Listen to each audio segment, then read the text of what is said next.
Untuk menjadi pribadi yang disukai oleh banyak orang sebenarnya tidaklah mudah. Tidak semudah kita membahasnya di sini. Sebab itu semua bukan hanya sekedar pembahasan aja, melainkan semua kembali kepada tindakan dan perilaku yang kita lakukan sehari-hari. Jangankan kita, sekelas Nabi aja masih banyak yang gak suka sama beliau.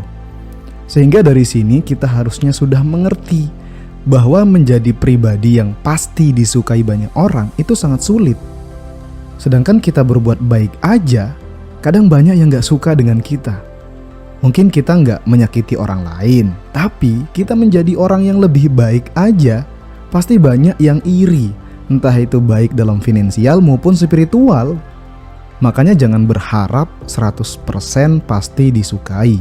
Tapi setidaknya di sini kita sudah berusaha menjadi pribadi yang disukai. Dan itu pun kita tidak memaksa mereka. Namun kita serahkan semuanya pada hati nurani mereka. Percuma kalau mereka kelihatannya aja suka sama kita, tapi di belakang kita malah dia menjelekkan kita.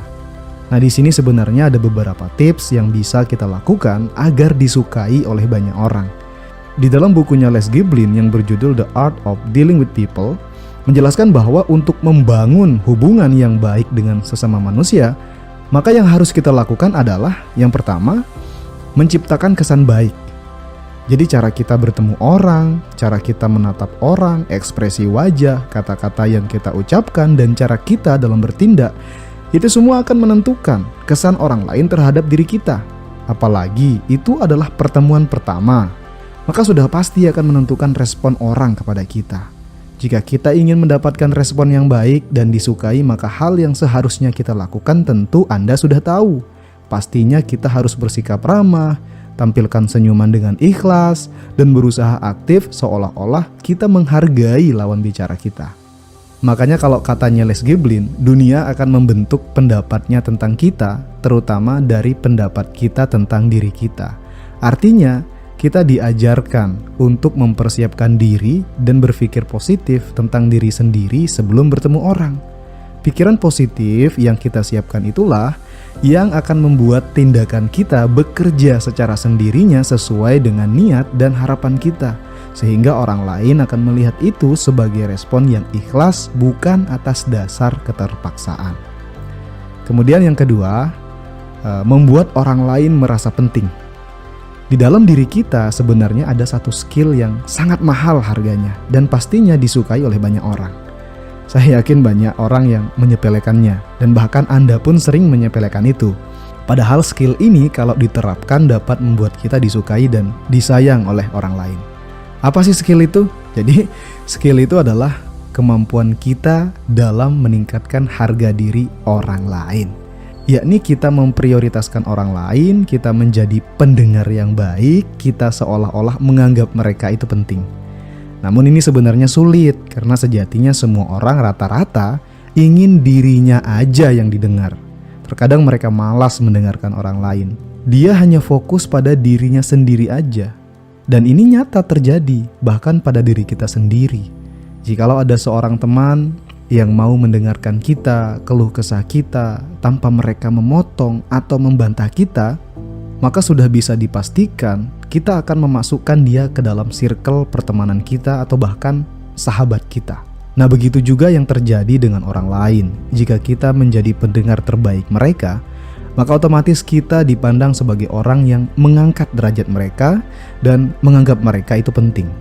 Ya, jadi itu yang kedua. Selanjutnya yang ketiga adalah ajukan pertanyaan. Pada dasarnya manusia itu senang ditanya, terutama tentang hal yang dikuasainya. Dan pertanyaan yang paling dikuasai oleh semua orang tentu tentang diri mereka sendiri. Misalkan, bro, hobi kamu apa? Visi kamu ke depannya apa? Nah, pertanyaan sederhana seperti ini akan membuat diri mereka merasa dihargai. Dan teruslah dia akan bercerita tentang dirinya sendiri, sampai kadang-kadang dia nggak sadar waktu. Anda harus siap-siap menjadi seorang pendengar yang baik. Ya, jadi itu yang ketiga. Kemudian selanjutnya yang keempat adalah memberikan pujian. Percaya atau tidak, pujian bisa meningkatkan semangat seseorang. Dari kita kecil, kita pasti pernah dipuji. entah dipuji teman, guru, atau orang tua kita. Nah, coba flashback, apa yang Anda rasakan? Tentunya lebih semangat dari sebelumnya kan? Pujian akan memberikan kita energi baru dan hidup baru. Semangat yang kita peroleh dari pujian itu bukan ilusi atau imajinasi. Sedikit di antara kita yang menyadari betapa pentingnya seseorang diberi pujian dan pengakuan yang positif. Bahkan ada orang yang bekerja itu rela gak dibayar hanya karena diberikan sebuah pujian yang tulus. Nah, itulah mengapa sebenarnya pujian itu tidak ternilai. Oleh sebab itu, coba lakukan mukjizat kecil ini setiap hari, maka Anda pasti akan disukai oleh banyak orang. Selanjutnya yang kelima adalah jangan mengkritik. Sebenarnya mengkritik adalah hal yang baik, artinya kita membantu orang lain untuk bercermin dan melihat kekurangan yang belum tentu bisa mereka lihat. Namun sebaik-baiknya mengkritik tetap harus kita hindari, sebab sulit ada orang yang mau menerima kritikan, terkecuali kita mengkritiknya dengan cara yang baik dan bijak. Nah, di video sebelumnya saya sudah pernah membahasnya terkait cara mengkritik yang benar. Silakan kalian tonton jika memang belum kalian tonton. Karena di sini saya tidak akan menjelaskan ini secara terperinci. Dan demikianlah yang dapat saya sampaikan di kesempatan kali ini.